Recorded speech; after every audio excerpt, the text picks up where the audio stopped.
You want to say hi? No?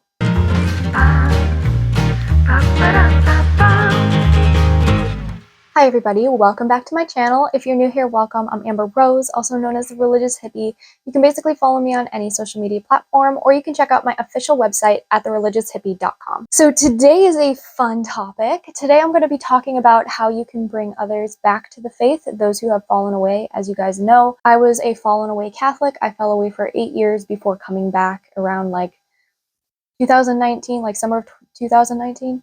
So I have really dedicated my ministry to reach out to those who have fallen away from the church or are interested in the church. And that's where my ministry's focus has been for the last 3 years, as I have built this up. As you guys can see, we have new book club mugs in the shop. These are my Religious Hippie book club mugs. They're super cute, they're collectible, so make sure you get one. But without further ado, let's just hop into this video. So the first thing I want to say is a disclaimer. You cannot force anybody to convert, and you cannot force anyone to revert if they're fallen away. You just can't force anyone to believe what you're saying, and unless it's their true intention to come back to the church, there's really no way to make them. So I just want you guys to keep that in mind as we go through this list. This list is mainly just meant to help you guys figure out creative ways to lead people back into the faith who might be open to it. But again, you just cannot force anybody to come back to the faith. But with all of that being said, let's get into the first one. The first one is to be a good friend. Now, I don't believe that this one is always necessary, because reversions and conversions can happen from complete strangers. That's completely true. But I do think it helps to have that foundation of trust and friendship when wanting to lead somebody back into the faith. Now, some great ways we can really be a good friend to somebody is to be an attentive listener, spend time with them and get to know them, know what their favorite foods are, know what their favorite color is, know their grandparents' names, I don't know. But being an attentive listener in a relationship, friendship, etc. is very important, because when we feel heard, we feel like we can trust that person a lot more. The whole goal here is to win the soul, not the argument. And sometimes this means that we really need to take our time and play the long game when it comes to reverting somebody back to the church. Most reversions and conversions, they do not happen just overnight. In rare cases they do, like for my case, that is kind of what happened. But when we're trying to lead people back to the faith, sometimes it can take years. So just take your time, have patience with them, and be understanding. Also, I really want to emphasize this. Do not go into a friendship or relationship expecting or trying to convert that person. 99% of the time, that is not how it works. And even though there are exceptions to that, they are very rare exceptions. Don't expect that to happen, because when we have our expectations set for this person to convert, we might be really disappointed when they don't convert, and it can cause a lot of strife in the relationship. And we shouldn't just see that person as a project to fix. We should see them as a person who we want to bring to Christ. So I just really want to emphasize, do not date to convert, and do not get into a friendship to convert. The second thing you can do is my favorite, which I think is the most effective, and that is lead by example. When we live out the Gospels in our everyday life, people see that, and then they see Christ in us. We can simply lead people to the faith by setting a good example for them, by going to confession regularly, receiving the sacraments regularly. One of the easiest ways to do this is to get more involved in your church community, because the more you surround yourself with good Catholic people, the more you're going to act like them. It's just like that saying, you are what you eat. Well, we are who we surround ourselves with. And I think that's why it's so important to go to adoration at least once a week, and to surround ourselves with holy images and holy people as often as possible.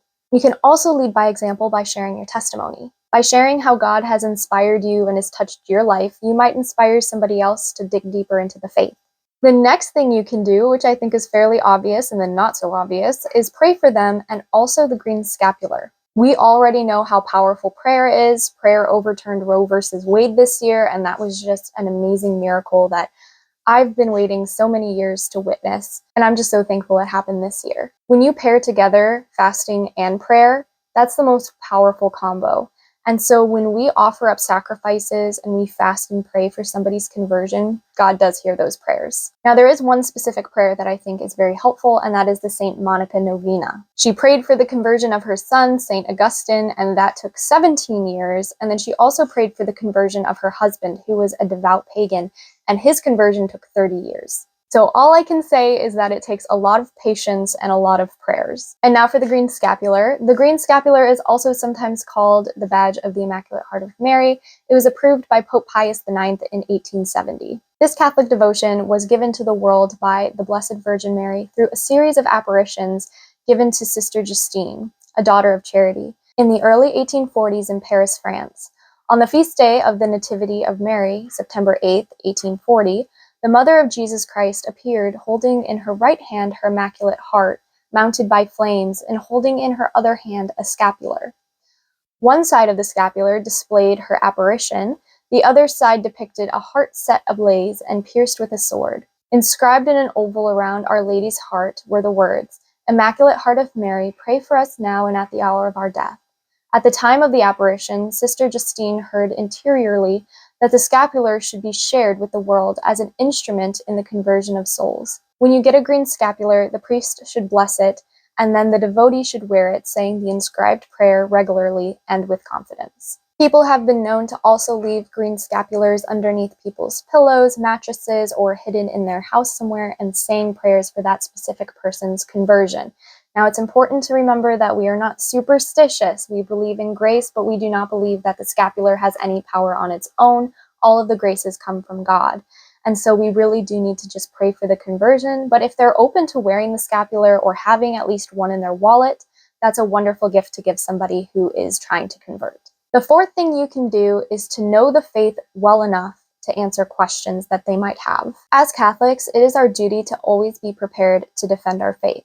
Now, this could mean you just learn the basics of the faith. That's totally fine. But I do believe we should always be researching our faith because the amount of information on our faith is inexhaustible in our lifetime. So you will always be learning something new. But the main thing I always like to ask people is, if you don't know the faith, how do you expect to teach it to somebody who's trying to convert or ask you questions about it? We truly know a subject when we are able to teach it to somebody else. There are some great resources for this, such as Catholic.com, which is Catholic Answers website. You can literally type in any question to Catholicism you might have on their website, and there will be some articles that pop up with tons of information. Another thing from Catholic Answers that I really enjoy is their Essential Catholic Survival Guide.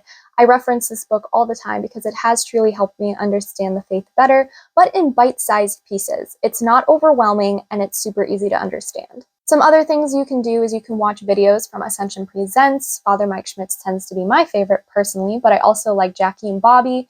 They just have so many amazing people on there that you can learn from. You can also watch Pints with Aquinas or other Catholic YouTubers. I made a whole video about my personal favorite Catholic YouTubers. I'll link that below for you guys. The fifth thing you can do is you can offer them books. Now, there's no guarantee that your person is ready for this yet, but if they are curious and they're interested in conversion stories, Surprised by Truth by Patrick Madrid is a wonderful book to get them.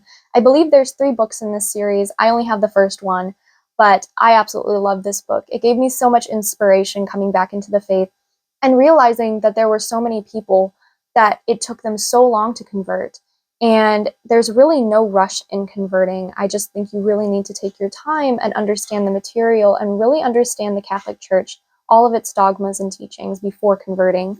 And so this book really helped me to understand that there were so many people from all different types of backgrounds converting. And I think this one mainly focuses on Protestants converting to Catholicism, but I think the second or the third one focuses on atheists and non-Christians converting to Catholicism, I think. But I highly suggest this by Patrick Madrid. The sixth thing you can do is you can offer to take them to adoration. Now, some of you guys might be wondering why I didn't say take them to Mass. Well, the main reason is because the Eucharist is the foundation of our faith. It's the pinnacle of our faith. And the entire Catholic Mass, the Eucharist is the center of that Mass. Without it, it doesn't make any sense. So if they don't understand the importance of the Eucharist, I don't think they'll completely understand the Mass. This is just my personal experience, so I've started taking people to adoration first, and it's just a complete game changer with them understanding the importance of the Mass. So definitely take them to adoration and explain to them the importance of the Eucharist. Now, if you do think your person is ready to go to Mass, absolutely take them. I'm not saying don't take them to Mass. You can absolutely do that, but I'm just saying in general, it is really important that they understand the pinnacle of the Catholic faith, which is the Eucharist. And my last tip for you guys is to ask questions. Sometimes it's better to ask questions than it is to give answers. For example, if somebody came up to you and said, I heard that Catholics worship Mary, instead of becoming really defensive and being like, oh, well, no, we don't. I can't believe you would say that, blah, blah, blah. Not saying you would do that specifically. I'm just saying in general. Instead of taking the talkative approach, maybe go towards, oh, where did you hear that? Can you point me towards a Catholic source that says that? Who told you that? Etc. Asking questions can really make them think about where they're getting their information from, and it might spark their interest to actually go to Catholic sources for information. Asking questions can really spark some interesting conversations, and if you ask questions, you'll get a better grasp of their knowledge and understanding of the faith, and then you can better evangelize to them based off of what they already know or what they don't know. But again, I just want to put a disclaimer at the end of this and tell you guys that you cannot force anyone to convert, like I said in the beginning. Pray, pray, pray. Never give up, but continue to pray. You just can't force anyone to do these things. It's so crazy to me that Christmas is literally this week. I hope you guys have a very Merry Christmas, and I will talk to you guys next week. Bye!